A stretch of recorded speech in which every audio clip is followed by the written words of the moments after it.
Hi friends, good morning. Welcome back to my new blog.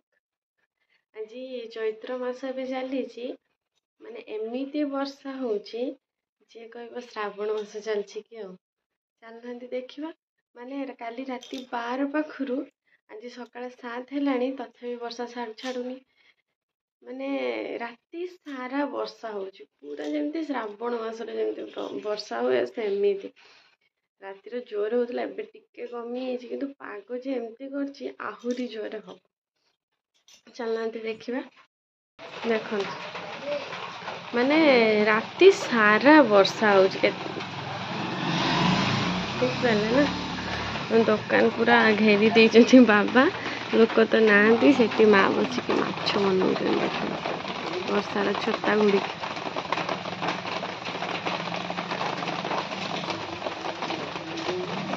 माछ के जा सौण माछ सारी फुल तार रही स्कूल छुआ मैंने भी स्कूल जाऊँ कहीं एग्जाम जेहेतु चली न तो कहीं भी जानते पाग एत माने थंडा जे कही होनी पूरा शीत दिन भाया शीत लगुच चैत्र मास जहाँकि माने खरा गरम रे लोक पागल हो जावा कथा कि वर्षा रे पूरा फील कर श्रावण मास भाया आषाढ़ श्रावण रे जमती वर्षा हुए सेमती हो पूरा राति सारा वर्षा पागरे माने सकाल सकाल भाविली काली राति चाउल माने भिजे रखिकी चकुड़ माने इडली आण कर दी तो चलतु एबे इडलीटा फटाफट करदे सकाଳେ तो तापरे गाधे बिधे ठाकुर पूजा करा तो दुकान जेहेतु तो सांगे सांगे एबे बनै देते हम कहीं ठाकुर पूजा करके आसला बेलू बहुत ही लेट हो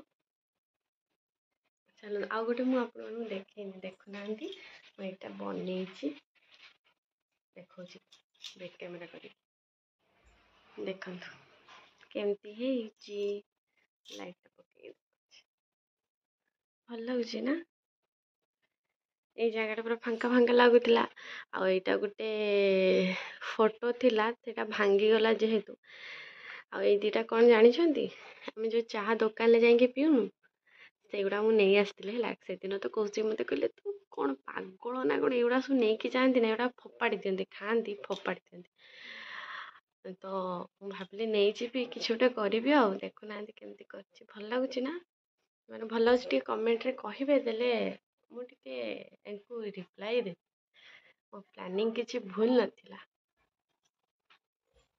ओके चलो फटाफट इडली करदे इडली करवा एठी रही आमर इडली छाँच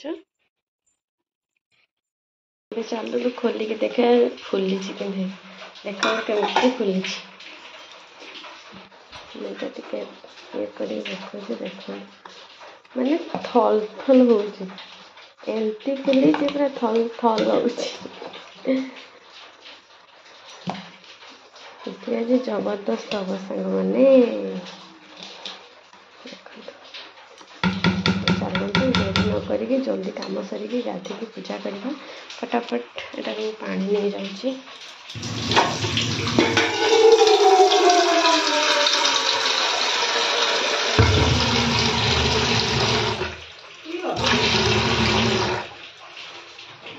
इडली करी जे इडलीटा बसई दिए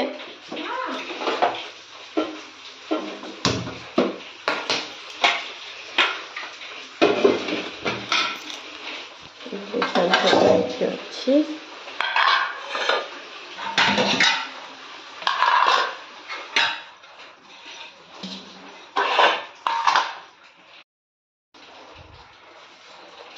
तेल नहीं जा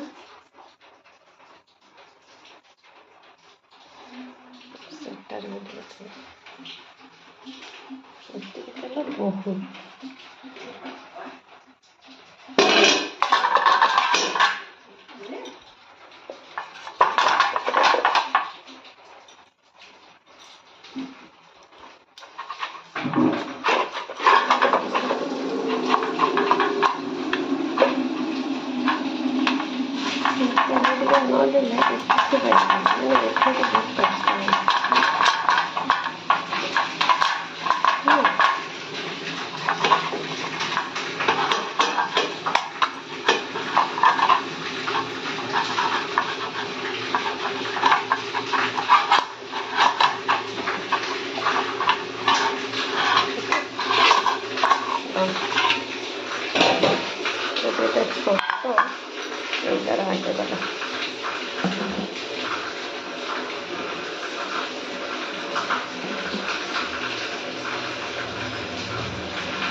चलो सेमती भी सब करद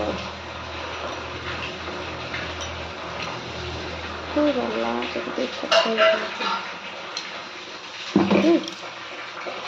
ସେଠି ବସେଇଦେବା। ମୁଁ ଗୋଟେ ହାତରେ ବସେଇ ପାରିବିନି, ଦୁଇ ହାତ ଲଗାଇତେ ପଡ଼ିବ। ଇଡଲି ଛାଞ୍ଚରେ ମୁଁ ବସେଇ ଦେଇଛି। ତାପରେ ଏବେ ଇଡଲି ହେଇସାରିଲା ପରେ ଆପଣମାନଙ୍କୁ ଦେଖୁଛି କେତେ ସ୍ପଞ୍ଜି, ମାନେ ଏତେ ନରମ ପୁରା ବ୍ରେଡ୍ ଭଳିଆ ହେଇଥିବ। ଓକେ, ଏବେ ବସେଇଦେବା।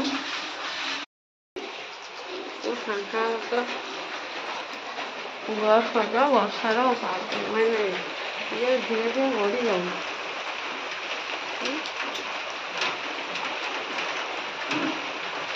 ଧୀରେ ଧୀରେ ବଢ଼ୁଛି।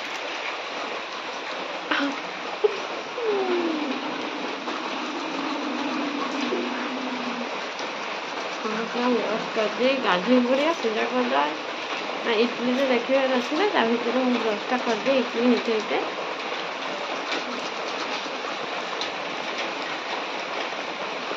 ବହୁତ ଜୋରରେ ବର୍ଷା ହେଉଛି ଆପଣ।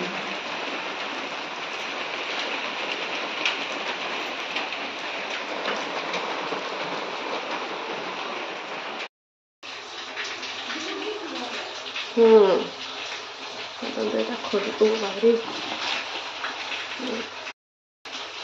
ଖୋଲିକି ଦେଖିବା ଏବେ କ'ଣ ଏମିତିଟା ମାନେ ଅଳ୍ପ କରାହେବା ପାଇଁ କୁହାହେଲା। ତ ସେଥିପାଇଁ ଆଜି ସେମିତି କରିଦେବା।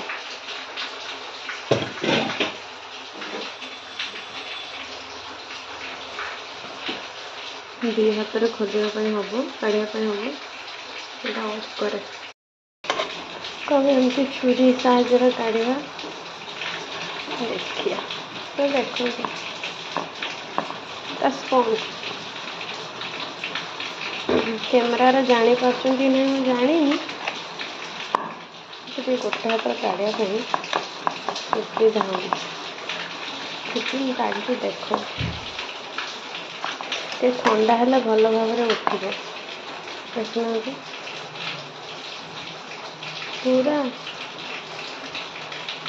ସ୍ପଞ୍ଜ ଆଣିଛନ୍ତି ସ୍ପଞ୍ଜ ସେମିତି। ତା ଭିତରେ ଗୋଟେ ଗୋଟେ କାଢ଼ିକି ରଖିଦିଏ ଫଟାଫଟ। ଏବେ ଇଟଲି ହେଇଗଲା ରେଡ଼ି। ଯେଉଁମାନଙ୍କୁ ଆମ ଦୋକାନରେ ଖାଇବାର ଅଛି ଫଟାଫଟ ଆସିଯାଆନ୍ତୁ ଦୋକାନକୁ ଇଟଲି ଖାଇବା ପାଇଁ। ଚାଲନ୍ତୁ ଢାଙ୍କୁଣା ଲଗେଇ ଦେଇକି ବାବାକୁ ଦେଇ ଆସିବା। ପୂଜା ଶେଷ। ଏବେ ଖାଇବା ପାଇଁ ମୁଁ ସେ ଆଣିଥିଲା ଇଟଲି କରିଦେଇଥିଲି, ତ ମୁଁ ଆଣିକି ଚକୁଳି କରିକି ଘୁଗୁନି ଦେଇକି ଖାଇବି। ଇଏ ଖାଇଦେଇକି ପଳେଇଲେଣି, ଗୋଟେ ଜାଗାକୁ ଯିବାର ଅଛି ତ ସେ ପଳେଇଲେଣି ଖାଇଦେଇକି। ଚକୁଳି ଘୁଗୁନି ଭୋକ ତ ଜୋରରେ ଲାଗିଛି, ଫଟାଫଟ ଖାଇନେବା। ତାପରେ ଆଜି କ'ଣ ରୋଷେଇ ହେଉଛି ମୁଁ ଦେଖାଉଛି। ଆଜି ମାଛ ହବାର ଅଛି। ଚାଲନ୍ତୁ ଫଟାଫଟ ଖାଇନେ। ପିଠା ଚକୁଳି ପିଠା ଗୋଲ ଗୋଲ, ସାଙ୍ଗଟି ମୋର ବିୟୁଟିଫୁଲ୍, ସେଇ ପିଠା ଆଜି ଖାଇବା। ଏବେ କଣ୍ଟିନ୍ୟୁ ରୋଷେଇ ଚାଲିଛି। ପୁରା 10ଟା ବାସନ ରୋଷେଇ ଚାଲିଛି। ନା ନା ମାଛ ଭଜା ସରିଯାଇଛି। ମାଛ ଆଉ ଗୋଟେ ଏକ୍ସଟ୍ରା ରନ୍ଧା ଯେମିତି ଭଜା ଚାଲିଛି। ଏପଟେ ମୋର ତରକାରୀ ହେଇଛି। ସୋସା ଦେଇକି ମାଛ ଝାଲ ହେଇଛି, ସମୁଦ୍ର ମାଛ। ଆଉ ଏଟା ଗୋଟେ ମାଛ, ଏଟା ଦେଶୀ ମାଛ ହେଲା ଶେଉଳ ମାଛ ଭାଜିବ। କଣ୍ଟିନ୍ୟୁ ରୋଷେଇ ଚାଲିଛି। ତାପରେ ସବୁ କାମ ସରିଲା ବେଳକୁ ଗୋଟେ କଷ୍ଟମର ଆସିଗଲା। ଆପଣମାନେ ଭାବୁଥିବେ କି କଷ୍ଟମର, ଯେହେତୁ ତ ମୋର ପାର୍ଲର ଅଛି, ଆପଣମାନେ ଜାଣିଛନ୍ତି ସନ୍ଧ୍ୟା ବ୍ୟୁଟି ପାର୍ଲର। ତ ସେ ହେୟାର କଟ୍ କରିବାର ଥିଲା ତାର, ତ ମୁଁ ବେକ୍ରେ ତାର କରିଦେଲି। ୟୁ ସେପ୍ ଟିକେ ରାଉଣ୍ଡ ଭଳିଆ ୟୁ ସେପ୍ ଦେଲି। ଆଗଟା ଲେୟାର କଲି, କାହିଁକିନା ତାକୁ ଟିକେ ଇ ଟାଇପ୍ର କରିବାର ଥିଲା। ସେ କହୁଥିଲା ସିମ୍ପଲ୍ କଟ୍ କରିତେ, ତ ମୁଁ ଟିକେ ରାଉଣ୍ଡ ସେପ୍ ଦେଲି। ଯଦି ମୋର ଏଇ କଟିଂଟା ଆପଣମାନଙ୍କୁ ଭଲ ଲାଗେ ତାହେଲେ କମେଣ୍ଟରେ ନିହାତି ଦେବେ। ଆପଣମାନଙ୍କୁ ଯଦି କିଛି କରିବାର ଅଛି ତାହେଲେ ଏଇ କମେଣ୍ଟରେ ବି ନିହାତି ଦେବେ। ତ ମୋ ସନ୍ଧ୍ୟା ବ୍ୟୁଟି ପାର୍ଲରକୁ ଆପଣମାନେ ନିହାତି ଆସିବେ। ଆପଣମାନଙ୍କ ପାଇଁ ସବୁବେଳେ ଖୋଲା ଅଛି। ତ ତାକୁ ତ ବହୁତ ଭଲ ଲାଗିଲା। ଦେଖୁନାହାନ୍ତି ସେ କେତେ ଜୋରରେ ହସୁଛି। ତ ଆପଣମାନଙ୍କୁ ଯଦି ଭଲ ଲାଗେ ତାହେଲେ ଲାଇକ୍, ସେୟାର ଆଣ୍ଡ ସବସ୍କ୍ରାଇବ୍ କରିବା ପାଇଁ ଜମା ବି ଭୁଲିବେନି। Okay, bye bye.